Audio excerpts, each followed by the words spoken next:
Welcome to episode 357 of the Shared Security Podcast. And this week, we'll be talking about the new bill in Australia that has banned social media for those under 16 years of age. So is this a good thing? Bad thing? Well, Kevin is here to give you his opinion on that. I haven't been. That's right, folks. You will... One way or another, you're going to get his opinion. And then we're going to talk about Vishing. And this has come up again because I am getting Vishing voicemails, voicemail phishing myself, and I know others that have as well. And this is really ramped up, I think, because of the holiday season. So I thought it'd be good to just talk about what Vishing is and, how to look out for these types of scams, especially if you are... Well, this episode will be released after Thanksgiving, but I was going to say if you're with your family anyway, well, I mean, always good to talk about this. There's enough holidays between now and the end of the year. There's more coming, of course. So yeah. So here you are, Kevin, here to talk about banning social media for those under the age of 16. Is it under 16 or 16 and younger? And not that I think it's 16 and under. Okay. Yeah. It's not a major difference, but I had read it one way and you were saying it another way, so I wasn't sure which was right. This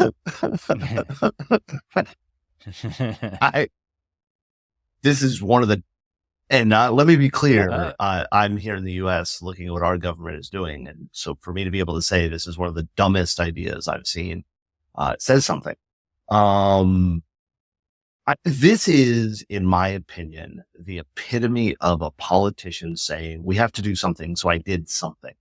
I do not know how any politician, and there was one quoted, can say, we're going to ban kids from an outlet, yet claim that we aren't isolating them or ruining their ability to talk to other people. Take your head out of your rear end and look at what you're doing. And let me be very clear. I totally 100% recognize that kids on social media, we know bullying is worse. Mental health is worse. I 100% understand and agree that bad stuff happens for kids on social media. You know what else happens on social media for kids? Good stuff. This idea that we're going to say, and the fact that there's no exception for parental. No exception. Right? Yeah. Like there's no, it's pretty hardcore. You've had an account for 3 years. You're connected with family and friends. Nope.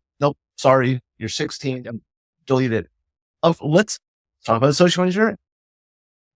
One of the things I think we should do right now is go out and look at social media to find all of the accounts that are kids 16 to 13 and then just wait. And the minute the account is disabled, register as that user because you're going to be able to trick all these people to connect to you. I'm not saying you and I should do that, right? This is asinine. We have a problem, but we don't want a real solution. We want to act like the social media networks are the bad guys and we'll punish them because they're the ones that are going to get fined if they don't implement this age verification system, which, by the way, the sheer number of kids I know, on social media, whatever, that are on social media without their parents having access to it. But I'll point out my youngest daughter, who is now 18, but my youngest daughter has an Instagram account that she posts poetry and stuff like this, according to what she told me. And I don't have access to it. I'm not connected to it. It's a private account. I don't have access to see it. And she and I talked about it before she rolled this out. And she said, Dad, I want to be able to put my poetry out there without knowing, Dad's going to look at it. And I said, okay, done. No problem. And I said to her that the deal is it has to be a private account. Yep. And you have to know the people you accept, and not, I think that's Billy or Susan or whatever, that you know it. And as long as you follow those two rules, I'm cool with you having to me, other than it's on the internet, to me, that's no different than her having a diary she's allowed to write stuff on and I won't go peek at it. That's a trust thing. in my It opinion. is a trust thing. And 2 years ago, she would not be allowed to have that in Australia. That's asinine. Yeah.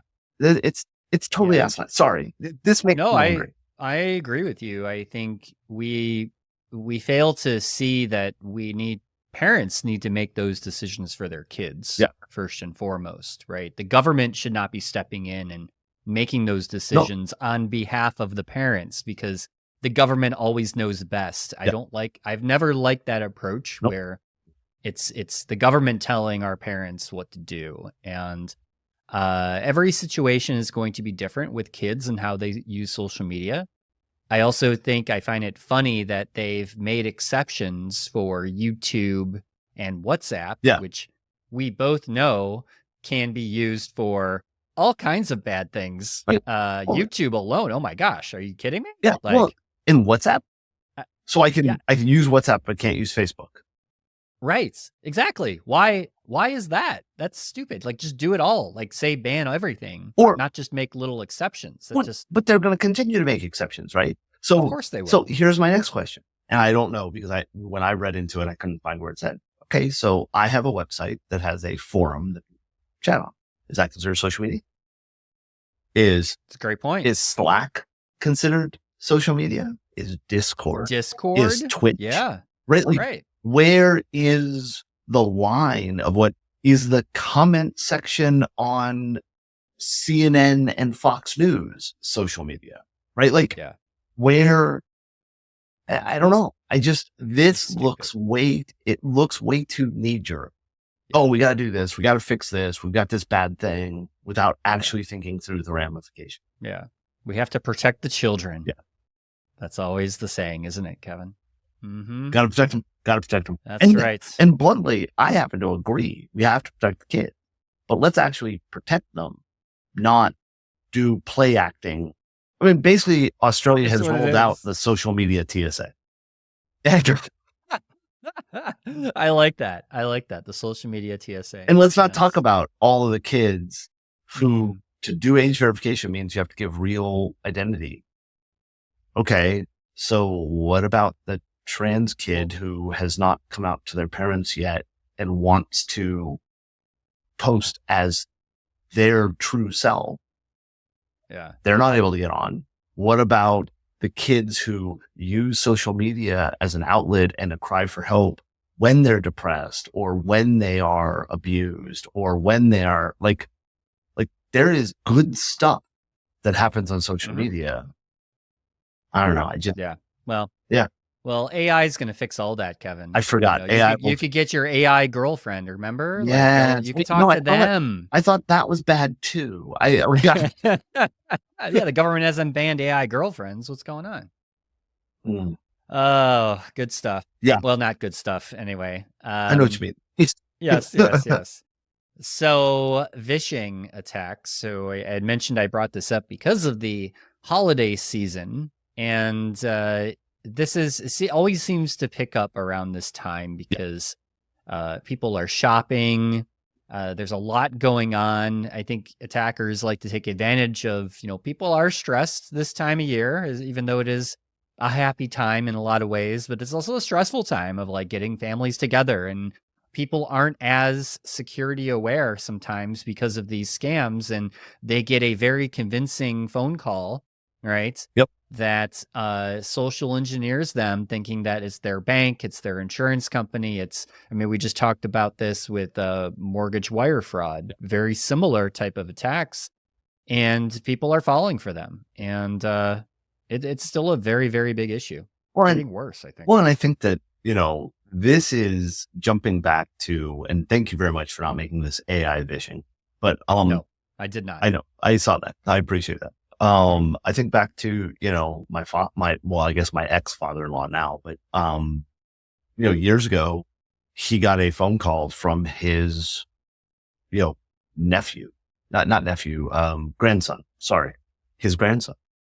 And it was in jail, and he needed to be bailed out, and he was in an accident, and he needed this. And Lenny freaked and was like, I need to help him. And it wasn't him. It was just some random person. Right.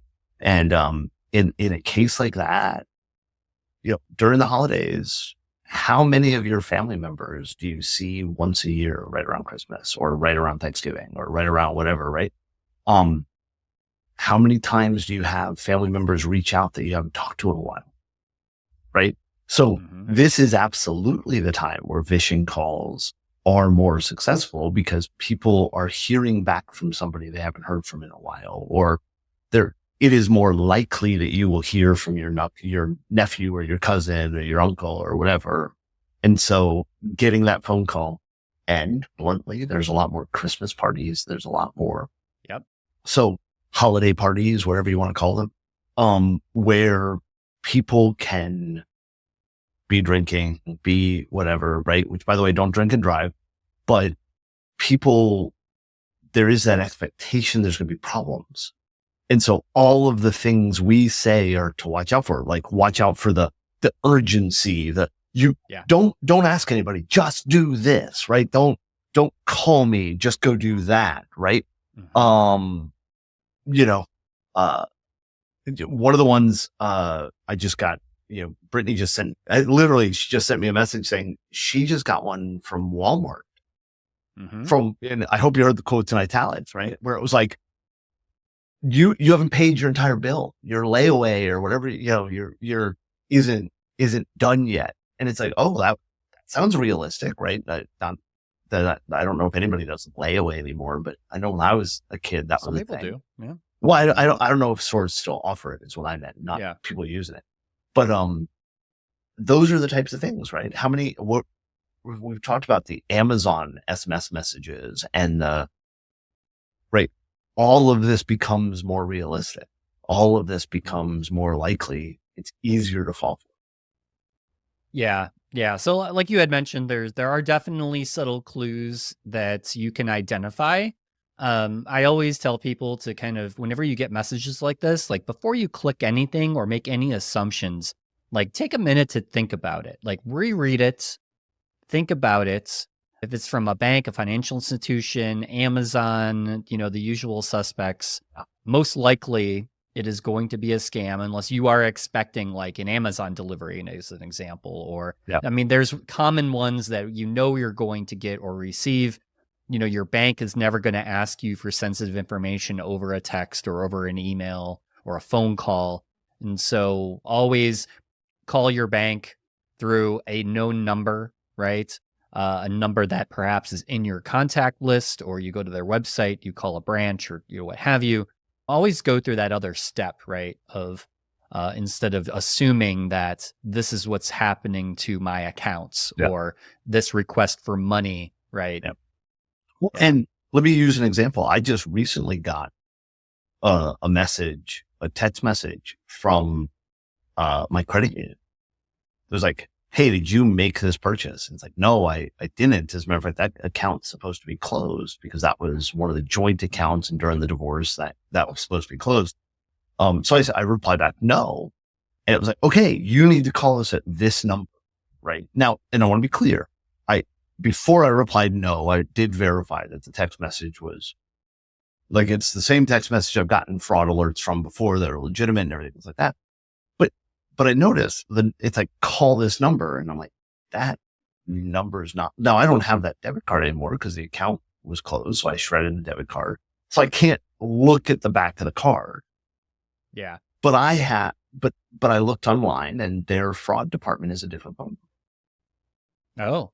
And I'm like, whoa, wait, that's interesting. Okay. So is this, and I'm like, but wait a minute, the text message came from the same source. Like what's going on? So I dug into it a little bit. And it turns out the credit union that I used to use, doesn't have a 24-hour fraud department anymore. Oh. They outsource their fraud department at night, like the call center, right? And so since this message was coming in at like 7 a.m, it's after hours, but their website hasn't been updated with the new number. So I didn't call the number that I was texted. I called the fraud department when it opened, talked to them. And sure enough, it was a legitimate alert because the account was closed, but I guess some subscription was trying to hit it or whatever. But every bit of the stuff we tell people to do, this This was a legitimate call. But here's my point. They still handled it, right? Like I was able to go through the normal path, even though this message was legitimate and correct and everything else, because that number wasn't the quote unquote right number that I knew of. But I still worked the process. So the urgency of no, call this number, not the one that don't fall for that. Yeah. So yeah. So all very good tips. So be vigilant this holiday season and watch out for Vishing. The Grinch. Watch out for the Grinch. That's right.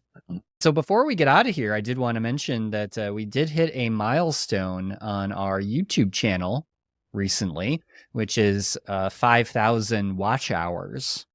Okay. So thank you all for spending time watching Kevin and watching our videos. I don't think they're watching me. I think they're watching the podcast. Yeah. Well, we've had some great comments lately. I did get a kick out of the pirate comment. Yeah. Someone definitely, likes the digital privateer idea that Kevin had in the last episode. So I think we need to have like shared security pirate shirts or something. shared security pirate shirts, stickers. I don't know. Maybe I'll get creative and we'll come up with something. But I would buy a shared security pirate shirt. Would you? Yeah. Okay. Yeah, I'd buy it. Right. I'd buy one. All right. Yes. Stopping data brokers, one pirate at a time. Something like that. What's it called when all the cannons go off? There's a word for that, like broadside. Stopping data brokers, one broadside at a time. There you go.